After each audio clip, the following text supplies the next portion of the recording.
Okay, so today we are going to be adding colour to this image.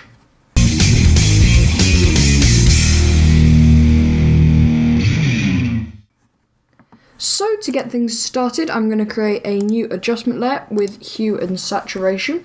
And I'm going to go down here and click colorize.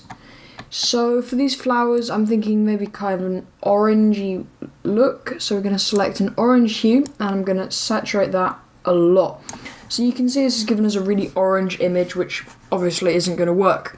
So we can go to our matte and hit Control-I, and that will invert it.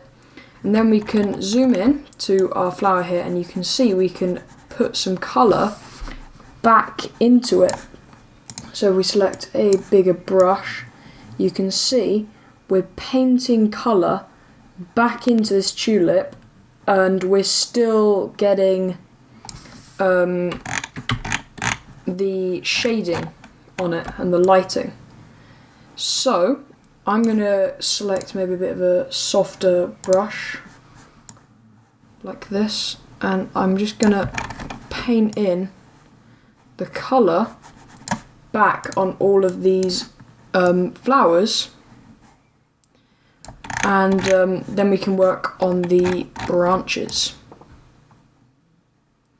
So this is a fairly time-consuming process, but it can create some really cool results, and you can add colour to images that normally you'd never get to see colour on, which is pretty cool.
Okay, so there we have completed our first tulip. I can see there's a tiny bit more there.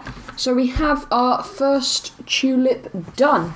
So next up, I'm gonna create a new hue and saturation layer, and this time I'm gonna pick green and going to colorize, and that will reset it back to blue. So let's just go back to green again.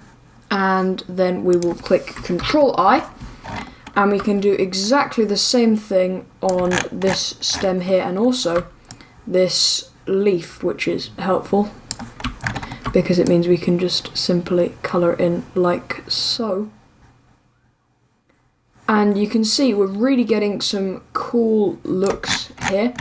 And actually you could just do it only a few layers and keep the rest in black and white to create quite a stylistic look, but for this tutorial I'm going to be colouring everything back in and giving everything colour again.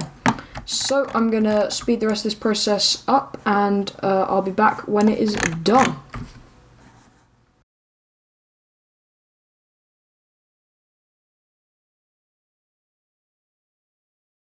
Okay, so we are finished. You can see I have added all the colour in, and we have replaced a black and white image and filled it with colour, which is quite cool. So I'm quite pleased with this has come out. That's all for this video. See you next week.